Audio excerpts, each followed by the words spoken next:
Hi guys, welcome back to my channel.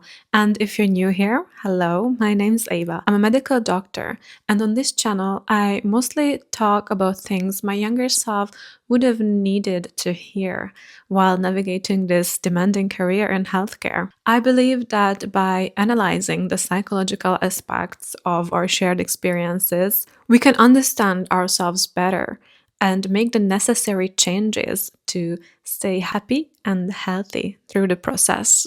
If you've seen my Studying 101 video, you already have an idea of my concept about preparing for an exam. However, every exam period, I see the people around me struggle.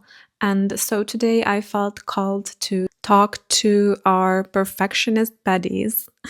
Now, all of us in med school are high achieving by design, but some of us at some point lose control over their perfectionistic tendencies, and the very high standards they hold themselves to can become the weakness that comes with costs no one wants to pay, like burnout, an autoimmune disease, or just simply being unable to get themselves to study at all. Because what is even the point if you can be perfect, right? The first trap of a perfectionistic mindset is that perfectionism discourages us from doing active recall, because active recall exposes the lack of knowledge. And this can easily send a perfectionist person into a spiral of, I don't know all this even though I've already studied them, so that means I'm more behind on my planned schedule than I thought I am. And so my chances to nail this exam perfectly just got even lower than I expected. And so the pressure on you just got even higher. And we all know how a spiral like this can end with self-sabotage. Perfectionist tendencies allow you to study only in ways that are not triggering to you because they are not exposing the fact that you could probably not pass this exam right now at this moment, even though you already exposed yourself to this topic, you try to understand it. Right now, you could just not say the whole thing back if you would have to wake up the next morning. So you stick with techniques that feel safe to your nervous system, like highlighting or like making pretty notes. But that's actually just a form of avoidance. And this will lead to you having to face your deficiencies later when you have even less time to prepare. The problem with perfectionism is that it disguises itself as ambition and high standards. It can sound like, I love this subject. I really want to master this. Oh, I love this professor. I really want to impress him. I was always his favorite during class, so that means he would be disappointed if I'm not getting the best grade out of all of his students. This sounds noble. It sounds responsible. Yeah, our brain can play tricks like that. So what can happen is you start treating every chapter like your life depends on knowing every detail in it. You spend hours perfecting one topic. Meanwhile, the exam is approaching. The gap between your planned progress and your actual progress is growing day by day. And with every day comes more pressure. And what people don't realize is that self-sabotage is not laziness. It's your nervous system trying to escape pressure that is unbearable. The goal isn't pleasure, it's relief. That is why you suddenly find yourself scrolling, binge eating, cleaning your room, starting relationship drama. Anything that gives temporary relief from the pressure. Your brain is not trying to ruin your life. It's trying to escape from the pressure you created. So what you have to understand and accept about studying, that you can only study if you're in an acceptable condition to study.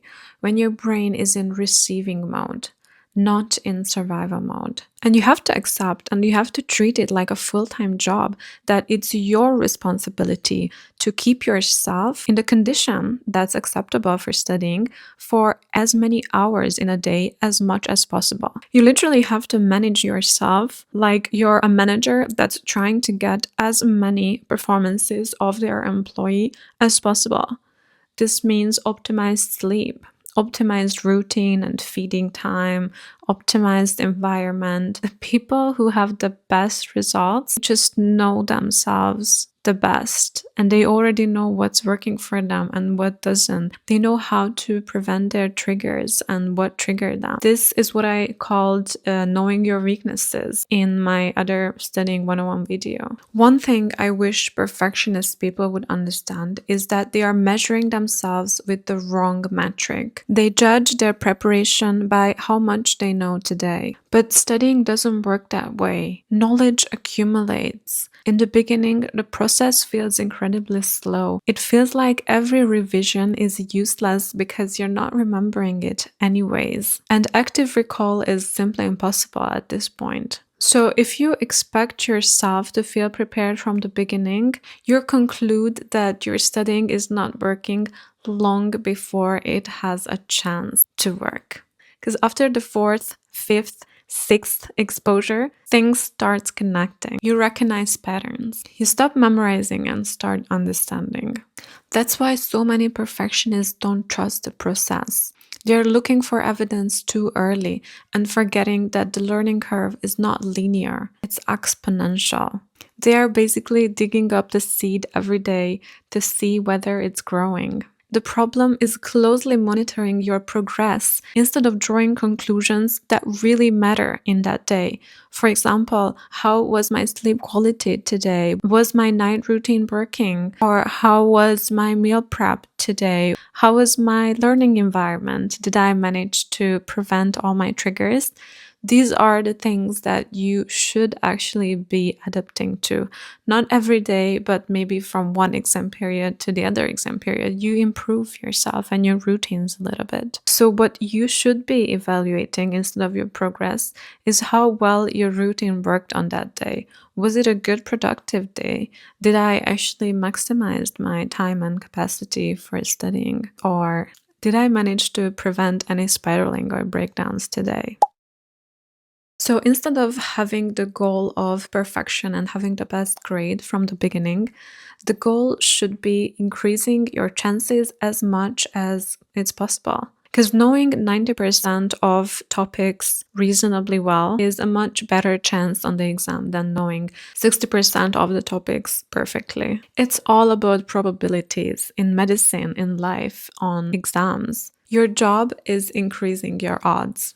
So when perfection stops being your goal, the pressure drops, the anxiety drops. Less discouragement leads to less self-sabotage and allows you to start momentum. And when you have momentum, you finally can stop focusing on the results and the progress and can finally start focusing on how interesting the material actually is. In my previous video, I talked about Murphy's Law and that I believe that if I stop studying or I'm avoiding a topic, then that would be the exact topic I would get on the exam. And I still believe this, and this is a very good technique. But here's another way you can look at this if you don't want to believe in chances. And it's that every topic you're avoiding now because of how hard they are or how much time they would take up, every topic like that is a potential future problem that your future self is gonna have to deal with. So think of it this way. Your future self is gonna have to deal with it tomorrow, when tomorrow it's one day closer to the exam and you're one day more tired from preparation. So actually, the closer to the exam you discover this hard topic, it's the worse for you. So it's actually in your interest to find every hard topic today, as many hard topics today as you can. So whenever you find a horrible topic you're tempted to avoid, just remind yourself, no bad surprises tomorrow. Close the gap today, save your future self, and let them be grateful. Okay, so let's talk about how to show up on an oral exam. Because oral exams are fundamentally different from writing tests. Because if you're writing a test, it's more beneficial for your brain to be able to retrieve every existing information that helps to pick the correct answer from the words in front of you. So you could be extremely tired, hungry, and everything. If you just maximized your time to quick revision, then the information can come back even from your short-term memory. For example, revising everything all night can come with an okay or good result on a test. But an oral exam is a social interaction that requires substantially more energy and more capacity from you. You can't show up on an oral exam being drained in every existing way possible, like no sleep, no food, no confidence, just having a breakdown and expect a good result, because you're going to have to prove to another human being that you are worthy to one day be a doctor and be faced with these topics when somebody's life is depending on you. So on an oral exam, vomiting back random information that relates to the topic you picked is not going to do it, because the examiner is going to start a conversation with you. They're going to expect you to give decent answers to their questions, to stay patient and think together with them as long as they wanted to. It could be 40 minutes, it could be 50 minutes. You have to also adapt to what the examiner wants from you. So you have to be responsive when you show up to the exam. You can't be screaming, crying, throwing up and expecting the examiner to soothe you back into a responsive condition, because girl, no one's gonna do that when your patient is over there dying or there's a critical situation. So just practice self-soothing and have audacity when you show up and expect a good result when you show up. If the examiner wants you to present on your own, then have to be prepared to do that. But if the examiner wants you to work and think together with them, then you have to be open and responsive to that. Now, of course, none of these techniques work if the examiner is set and determined on failing you. But even then, I have advice for those situations when you feel like the examiner is really trying to break you mentally. So if they are digging deeper and deeper into a topic or changing topics rapidly in order to make you feel like you're in a crisis and want to give up at some point and not respond, don't give up and start admitting you don't know this and this. No, you just answer to the best of your abilities and stay calm and collected. Because students who freak out and cry on exam, they already feel like they are not prepared.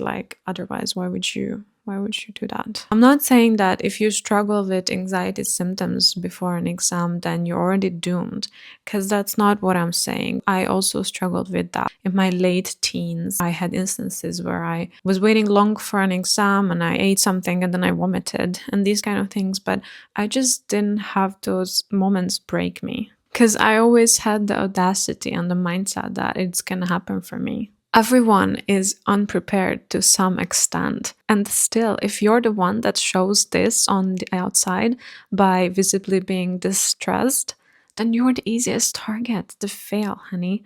You're the person that would die first if this was a horror movie. Never show that you're scared or you're not feeling well. No one wants to pass a doctor that would collapse under the pressure of a situation. The answer to dealing with anxiety symptoms is having audacity, practicing it, cultivating it like it's a skill. Having audacity to think that even though I know that I am not prepared for this exam up to this extent, I still expect an exceptionally good result. Why would I not have the best outcome that could possibly happen? It's lucky girl syndrome in real life. Expecting better outcomes than what you think is realistic for you. Looking back, I think examiners were responding to stability. Imagine you're examining a future doctor. One student knows roughly the same amount as the other. One of them is visibly panicking and questioning themselves out loud. The other one is calmly trying to think through the problem, even if they don't know the answer immediately. Which one would feel safer to pass? Yeah, I thought so. So the exam is not just about your knowledge. It's also testing you about what happens when you don't know the answer. Because one exam was never going to be the thing that determines who you are. It just decides what happens next. But what you do with it is completely your decision. So if there's one thing you're gonna take from this video, is that studying is not just a knowledge problem. It's a pressure management problem. And the students who struggle the most are the ones who think that they must feel ready before they allow to show up on an exam and pass. Every exam I've passed, I wanted more time. Every presentation I gave, I felt unprepared. Every new responsibility felt too big at first, and yet somehow I adapted every single time. So maybe feeling unprepared is not evidence that you're failing. Maybe it's evidence that you're growing. But until then, stop trying to be perfect. Focus on increasing your chances. Do the work, trust the process, and let the results surprise you.